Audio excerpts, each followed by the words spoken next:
ہمارے گاؤں کی مسجد میں جو قالین بچھا ہوا ہے اس کے ہر مصلی پر ڈیزائننگ میں اسم محمد کی تشبیہ محسوس ہو رہی ہے۔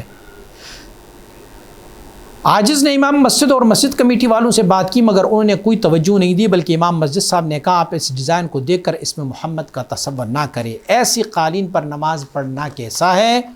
اور عاجز جب بھی اس قالین سے گزرتا ہے تو دل پر ایک خوف سا طاری ہوتا ہے جیسے کوئی بہت بڑی بے ادبی ہو رہی۔ اچھا، آپ نے لکھا ہوا ہے کہ اسم محمد کی تشبیہ محسوس ہوتی ہے، آپ نے یہ نہیں لکھا ہے کہ اسم محمد لکھا ہے۔ یہ فطرتی قانون ہے اور بسا اوقات یہ ایک ذہنی کیفیت ہوتی ہے جس کو کہتے ہیں مالی خولیہ۔ مالی خولیہ میں آپ سوچتے ہیں اور آپ کی سوچ کی مطابق آپ کو وہی ڈیزائن وہی چیز جو ہے وہ نظر آتی ہوگی۔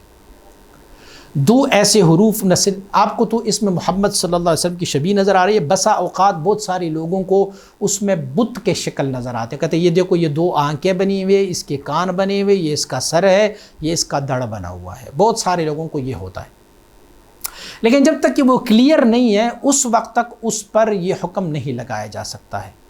تو اگر آپ کسی ڈاکٹر کے پاس جائیں گے یا کسی طبیب کے پاس جائیں گے اور انہیں کہیں کہ مجھے اکثر و بیشتر اسی طرح کی تشبیہات دکھائی جاتی ہیں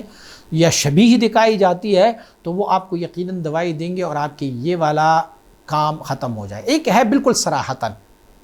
صراحتاً ہوگی، اور ایک جو ہے نا آپ نے دیکھا ہوگا لوگوں نے لکھا ہوا ہے کہ کوکا کولا کو اگر آپ الٹا کر کے دیکھیں گے تو لا مکہ لا مدینہ لکھا ہوتا ہے، جبکہ ایسے ہے نہیں۔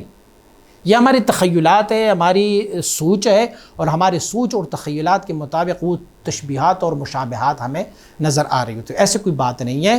اسی لیے اگر وہاں پر کلیئر اسم محمد لکھا گیا ہے تو بس بے شک ان کو وہاں سے اٹھوائیں، وہاں احتجاج کریں، جو بھی آپ نے کرنا ہو کریں۔ لیکن اگر صرف آپ کو دکھائی دے رہا ہے اور کسی دوسرے بندے کو وہ شبیہ نہیں دکھائی دے رہا ہے، بہت سارے لوگوں کو اکٹھا کر کے ان کو آپ بتا دیں، لیکن اگر سارے لوگوں کا یہ نظریہ ہے کہ یہ اسم محمد ہے تو یقیناً آپ ان کو ہٹا دیجیے گا۔ لیکن اگر صرف آپ کو نظر آ رہا ہے تو یہ ہماری دماغی ایک کیفیت ہوتی ہے، اس کے لیے دوائی کی ضرورت ہوتی ہے، آپ دوا لے لیں انشاءاللہ آپ ٹھیک ہو جائیں گے۔